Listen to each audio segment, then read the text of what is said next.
প্রিয় শিক্ষার্থী বন্ধুরা, ভিডিও টিউটোরিয়ালের এই পর্বে তোমাদের স্বাগত জানাচ্ছি।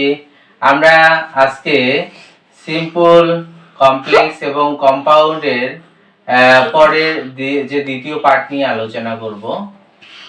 এখানে বলা হচ্ছে যে if you study a lot you can get a good result। এখানে আমাকে যে নিয়ম অনুযায়ী করতে হবে সেটা হচ্ছে if প্লাস প্রথমে 4 নম্বর নিয়মটা আমাকে লিখতে হবে। 4 নম্বর নিয়মটা if প্লাস অ্যাফার্মেটিভ যদি হয়, অ্যাফার্মেটিভ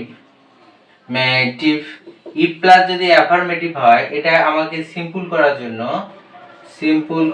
আমাকে কি লিখতে হবে?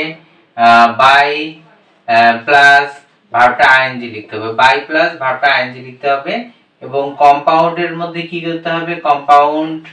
কম্পাউন্ডের মাধ্যমে আমাকে এন্ড লিখতে হবে, মাঝে লিখতে হবে।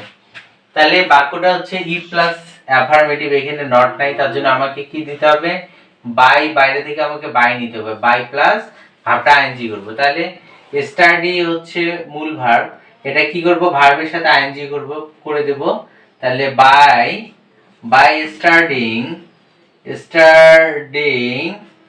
বাই স্টাডিং এ লট আমরা লিখবো, বাই স্টাডিং এ লট লিখে কমা লিখবো। তারপরে কি লিখবো? You can get a good result. এটা লিখলেই এই বাক্যটা শেষ। তারপরে আমাকে কম্পাউন্ড করার সময় কি ব্যবহার করতে হবে? আমাকে এন্ড ব্যবহার করতে হবে। এন্ড আমরা জানি যে এন্ড দুটো বাক্যের মাঝে বসে। তাহলে আমরা কি লিখবো? স্টাডি এ লট, স্টাডি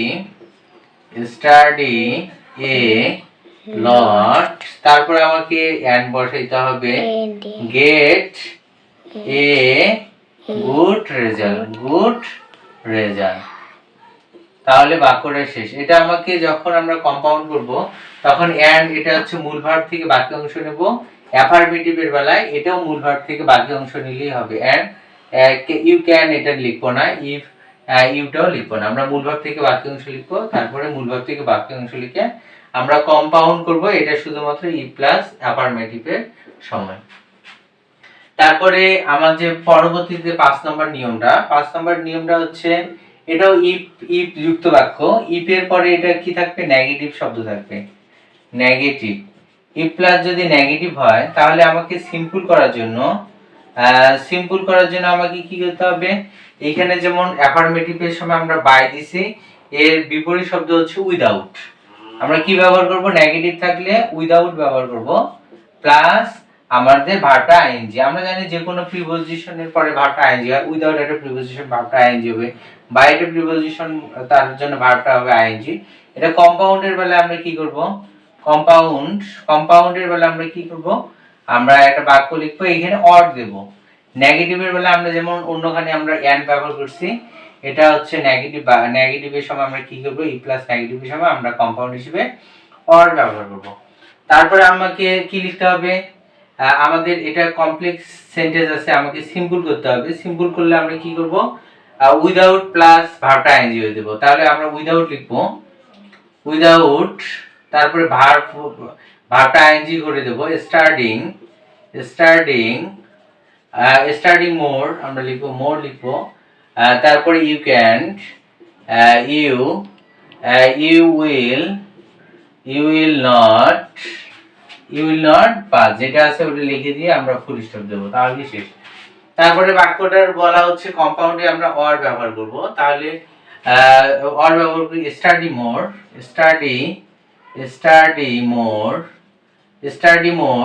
তারপর আমাকে কি ব্যবহার করতে হবে? অর ব্যবহার করতে হবে। তারপরে ইউ উইল নট পাস, তাহলে ইউ উইল নট পাস। এখানে আমরা কম্পাউন্ডের সময় আমরা অর ব্যবহার করব নেগেটিভ বাক্যে, আর না হলে আমরা এন্ড ব্যবহার করব। এখানেও আমরা মূল ভাব লিখবো, প্রথম অংশের মূল ভাবটা লিখবো। এখানে ইউ ডু নট আমরা লিখি নেই, আমরা স্টাডি মোর লিখবো। তারপর এন্ড ব্যবহার করে বা অর ব্যবহার করে পরের বাক্যটা আমাদের যেটা আছে ওটা লিখতে হবে। ফির আবার আমাদের এটা হচ্ছে নেগেটিভের বেলায় আমাদের পরের বাক্যটা নিতে হবে। এটা যেমন আমরা লিখছি, মূল ভাব লিখছি, পরেরটা মূলভাগ লিখছি, এটা অ্যাফারমেটিভের সময়। আর নেগেটিভের সময় আমরা প্রথমে মূলভাগ থেকে বাক্য অংশ লিখে অর দিয়ে পরের ফির আবার সম্পূর্ণ বাক্যটাই আমাকে নিতে হবে। এটা হচ্ছে unless you play well you can not win the game. এখানে যদি আনলেস এবং ই প্লাস নেগেটিভ, আনলেস আর ই প্লাস নেগেটিভটা হচ্ছে একই জিনিস। আনলেস এবং ই প্লাস নেগেটিভ, পরীক্ষা যদি ই প্লাস নেগেটিভ থাকে বা আনলেস থাকে তাহলে ওই একই নিয়মে আমাকে করতে হবে। তাহলে এটাই হচ্ছে নেগেটিভ।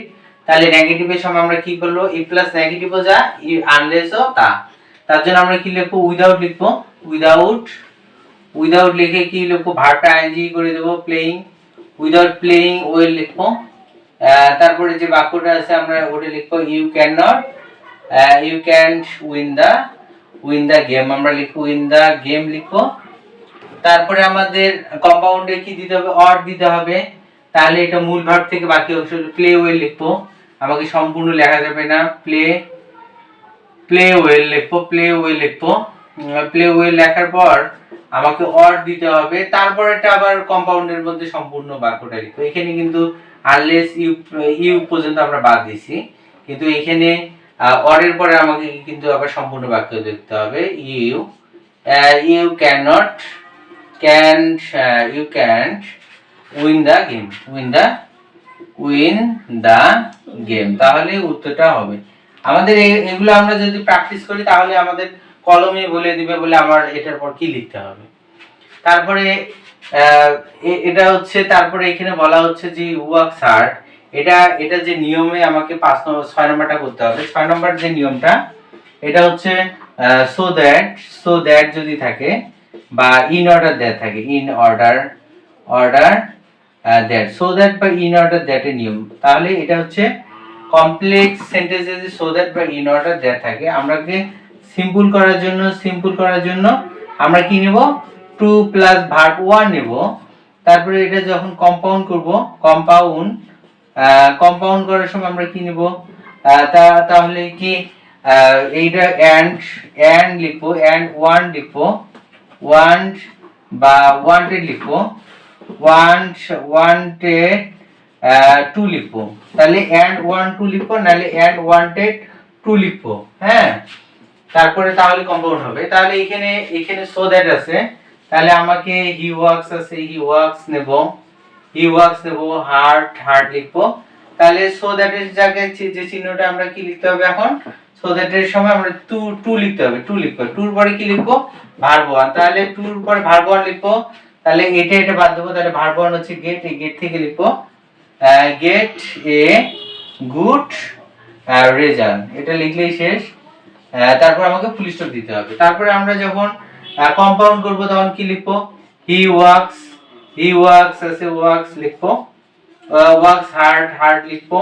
তাহলে সো দ্যাট এর জায়গায় আমরা কি লিখবো, এন্ড ওয়ান টু লিখবো, নাহলে এন্ড ওয়ান্টেড টু লিখবো। এখানে ওয়ার্কস আছে, ভার্ব ওয়ান আছে, এখানে ভার্ব ওয়ান আছে, কি লিখবো, তার জন্য আমরা ওয়ান লিখবো।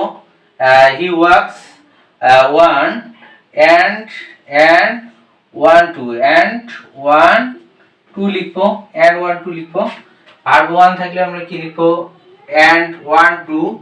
এখানে এজ আছে তার জন্য ওয়ান্টস এন্ড ওয়ান্টস টু, এখানে এজ আছে তো তার জন্য আমরা wants to and wants to লিখবো।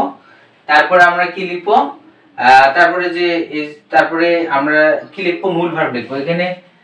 এখানে ওয়ান টু লিখবো, টুর পরে কি, এখানে নিয়মটা হচ্ছে ভার্ব ওয়ান হবে, one to get a good result. Can তো লিখবো না, গেট এ গুড রেজাল্ট। তারপরে আমরা ফুল স্টপ দেব। হ্যাঁ, এভাবে আমাদের পার্ট 2 আমরা এরপরে পার্ট 3 নিয়ে আলোচনা করব। তাহলে আজ এ পর্যন্ত, দেখা হবে পরের টিউটোরিয়ালে।